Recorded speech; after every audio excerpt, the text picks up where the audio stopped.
Elias sat on the rusted bench, his fingers tracing the cold, jagged edges of the few coins in his palm. He counted them once.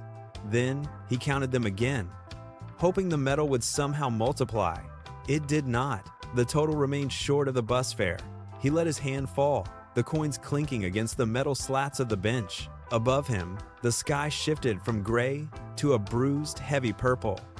The wind picked up, biting through the thin fabric he wore, forcing him to pull his shoulders tight. He had spent the last 3 hours walking the length of the docks, his boots heavy with grit and fatigue. Every foreman had looked past him, offering nothing but a sharp wave of the hand to signal he should leave. His throat felt dry, his legs burned, and the city around him seemed to shrink into a cage of indifference. He looked down the empty street, watching the first drops of rain darken the pavement. There was no bus coming for him, and even if there were, he lacked the means to board it. He stared at the gutter, feeling the weight of the day settle into his bones. A rhythmic tapping sound broke through the low hum of the wind. Elias did not look up until the sound stopped directly in front of his bench. A pair of feet stood firm on the wet concrete. He remained hunched, his gaze fixed on the ground, expecting another dismissal or a demand to move along. Instead, he heard the soft rustle of paper. A hand moved into his peripheral vision, steady and deliberate. It placed a wrapped package onto the rusted metal beside him. The weight of it caused the bench to shift slightly. Elias turned his head, his eyes widening in confusion. Before he could form a word or even lift his hand, the woman turned away. She walked toward the curb just as the heavy roar of a bus engine drowned out the rain. The doors hissed open. She stepped inside without looking back. Elias watched the back of her head through the glass as the bus lurched forward, its tires splashing through the gathering puddles. He sat frozen, his breath hitching in the cold air. The package sat on the bench, a small, solid shape against the backdrop of his empty day. Elias pulled the package closer. The paper was damp from the rain, but the contents remained dry. He tore the wrapping open with trembling fingers, revealing the bread. He took a bite and the texture was firm, the taste sharp and real. He chewed slowly, his eyes fixed on the retreating taillights of the bus until they vanished into the gray mist. The warmth didn't just stay in his mouth, it traveled down, settling deep into his stomach, radiating outward like a slow-burning coal. The hollow ache that had defined his afternoon began to recede, replaced by a steady, pulsing heat. He finished the rest in 3 quick bites, wiping the crumbs from his palm onto his trousers. He felt his pulse quicken, his blood moving with a new, insistent rhythm.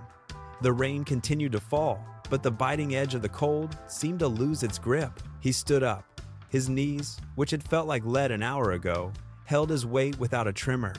He took a deep breath, the air filling his lungs completely, and straightened his spine. He looked down at the empty wrapper, then turned his gaze toward the street ahead.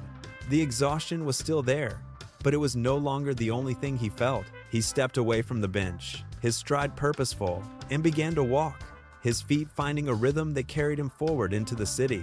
Elias moved through the city blocks with a pace he had not possessed all morning. The rain had slowed to a persistent drizzle, leaving the pavement slick and reflective under the streetlights. 2 blocks away, a delivery truck sat idling, its hazard lights blinking in a steady, rhythmic pulse. A man stood near the rear of the vehicle, his body angled awkwardly against the weight of a towering stack of cardboard crates.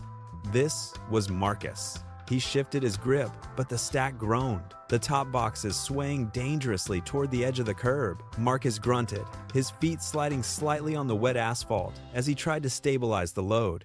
Elias slowed his approach, his eyes locking onto the precarious angle of the boxes. He saw the way Marcus strained, his shoulders hunched, his fingers digging into the cardboard to prevent a collapse. The moment hung in the balance, waiting for the inevitable shift. The top box tipped. It broke free from the stack, gravity pulling it toward the dark, swirling water in the gutter. Elias did not hesitate.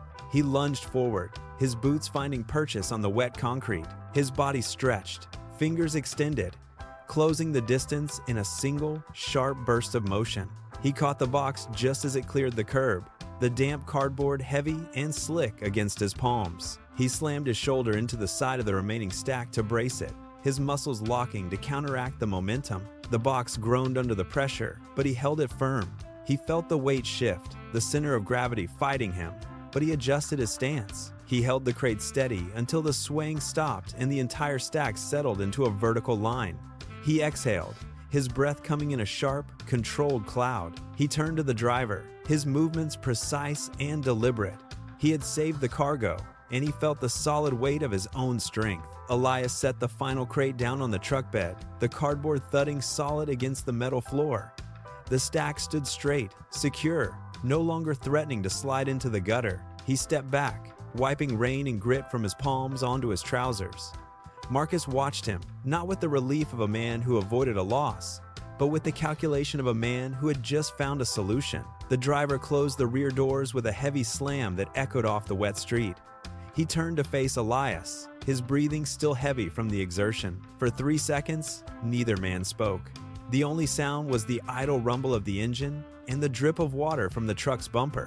Then Marcus reached into the cab through the open window. His hand disappeared for a moment, then reappeared holding a small, stiff rectangle of white cardstock.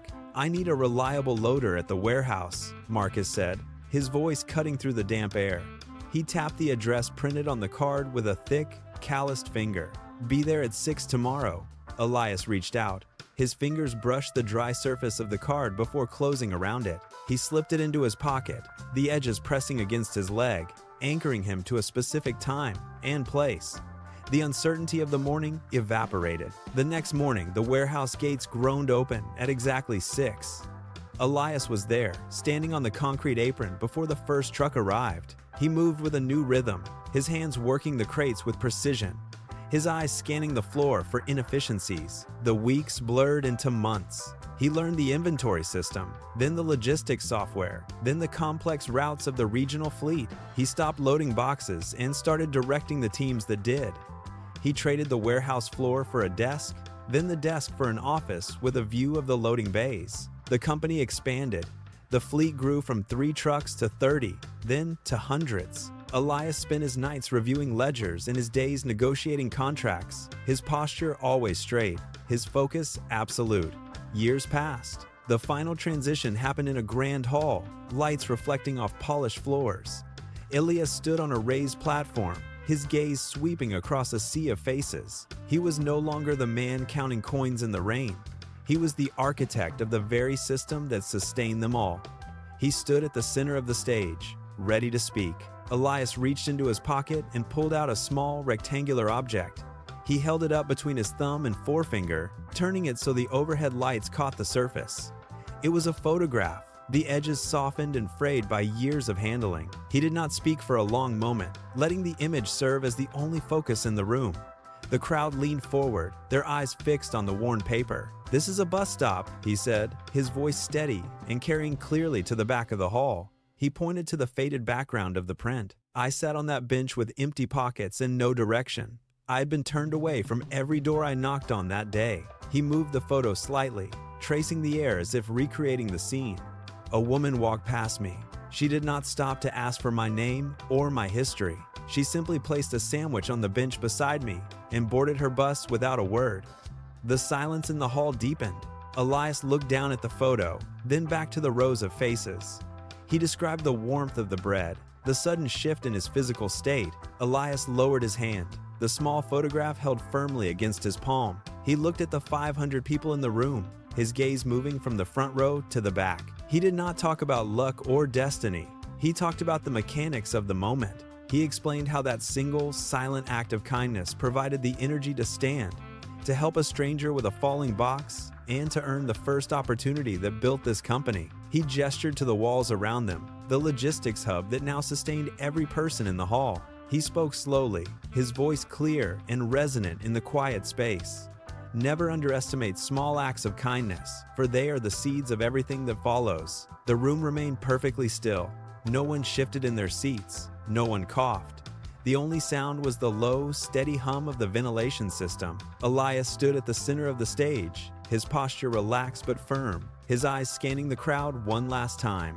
He did not smile, but his face was calm, the lines around his eyes marking the years of labor and the memory of the bus stop. He waited, letting the words settle into the silence. The overhead lights caught the silver in his hair and the steady, focused expression he held. He stood there, a man who had once been invisible, now holding the attention of an entire room, his presence a testament to the weight of a single, unasked-for gesture.